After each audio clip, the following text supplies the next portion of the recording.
do a little electric so they got water in the winter. And these guys won't leave me alone. How you doing, sweetie? You gonna peck me? Huh? Huh? And I got these down here pecking at my feet. All I'm trying to do is get a couple wires. Hi folks, and welcome back to the channel. I hope you enjoyed the intro, and then you saw the last clip. My buddies here, they're still hanging out and doing good.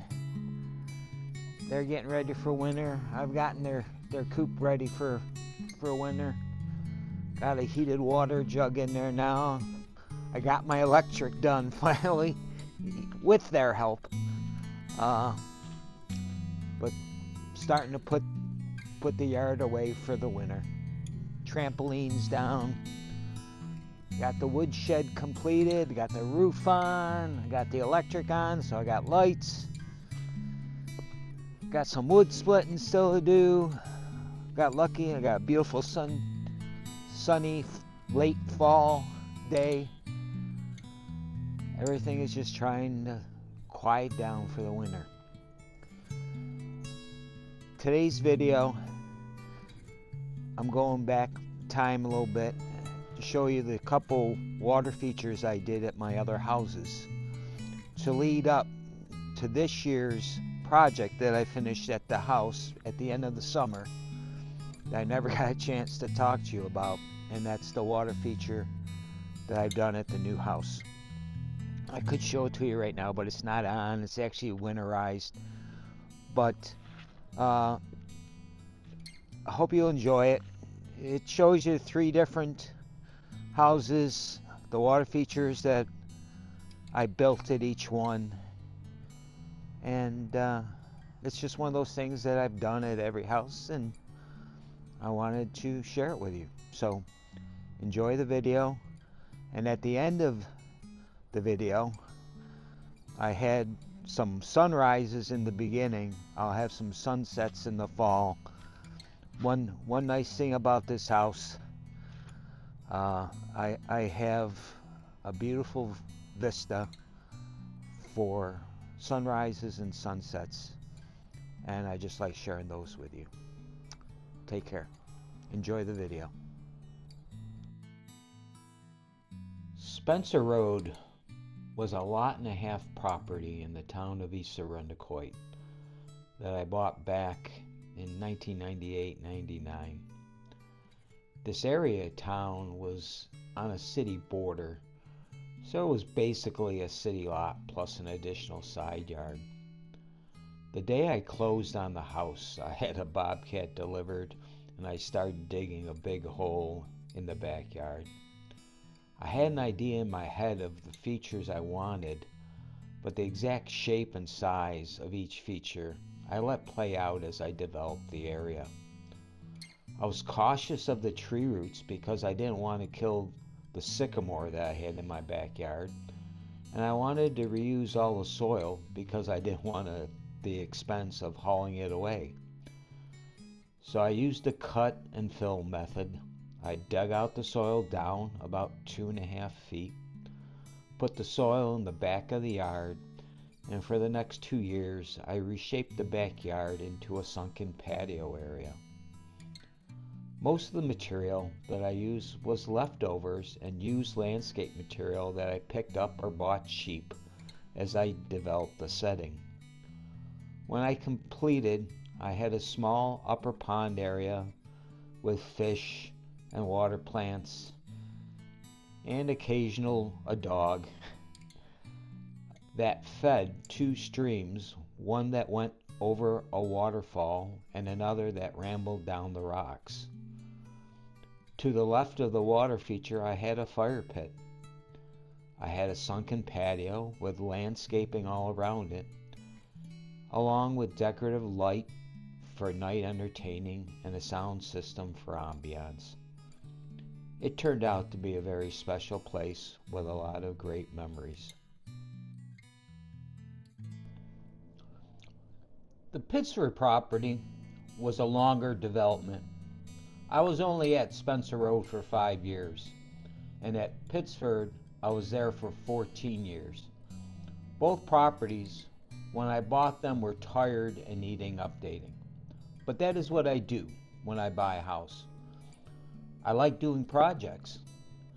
I look at the properties as investments. I want them tired enough to get a reasonable price, but within my ability to upgrade and get a good return. Yeah, it sounds like I knew what I was doing. Not. Pittsford started slow. I was always doing projects, but there were so many to do that I built simply to start and upgraded as time allowed, or as my ADHD kicked in and I just started rebuilding things. Oops. Specifically, for the water feature, the final build didn't happen till after I sided my house and enclosed the carport and made it a garage with doors in the front and in the back. I then had the great idea to build a patio area outside the back door of the garage. I didn't want to spend a ton of money, so I looked at what I already had built and redesigned the front entryway and the backyard patio area using what I had. I basically used the back patio for the front sidewalk and the front sidewalk for the new back patio. Once I rebuilt the front sidewalk and the patios in the back, I started on the front water feature. At this house, the water feature accented the entryway and wasn't as much of an entertaining feature as it was at Spencer Road.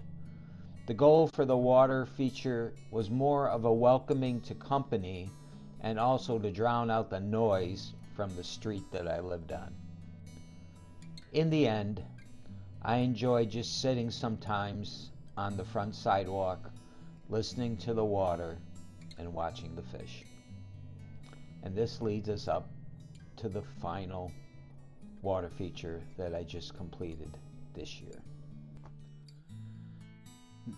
This is what the front entryway of my front door looked like at the beginning of this year. A falling down wall and vegetation out of control.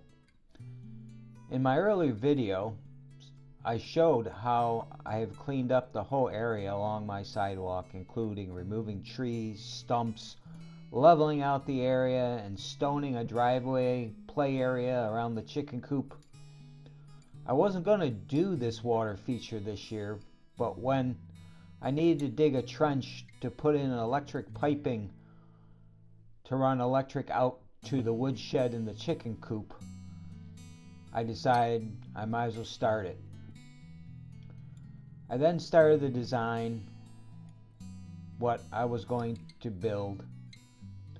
When I started to dig the upper pond area, I ran into a ton of roots from the locusts that I took down. Yep, a reoccurring nightmare that I'm still battling with.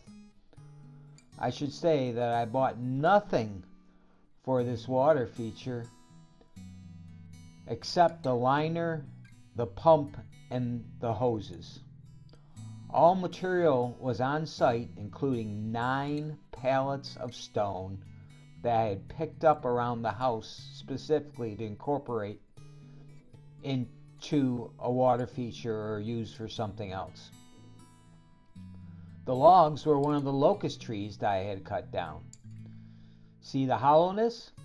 That's why I cut them down. The large boulders were on site, and my little tractor barely got them in place. I wanted more, but I couldn't even pick them up. I had to build the waterfall in sections so that I could use my tractor to bring material in, such as the logs and the large rocks. The soil had to be sculpted and compacted to stay in place, especially between the top pond and the lower area. I had to use multiple sheets of liner and glue them together as I built each section. When I finally got the main parts of the liner installed, I was able to start testing the water flow. Then I finished adding the rocks, adjusted as I went, and then adding decorations afterwards. I still have some plants that I want to plant next year. something sort of hanging over the upper pond area to soften and warm. Well, that's it.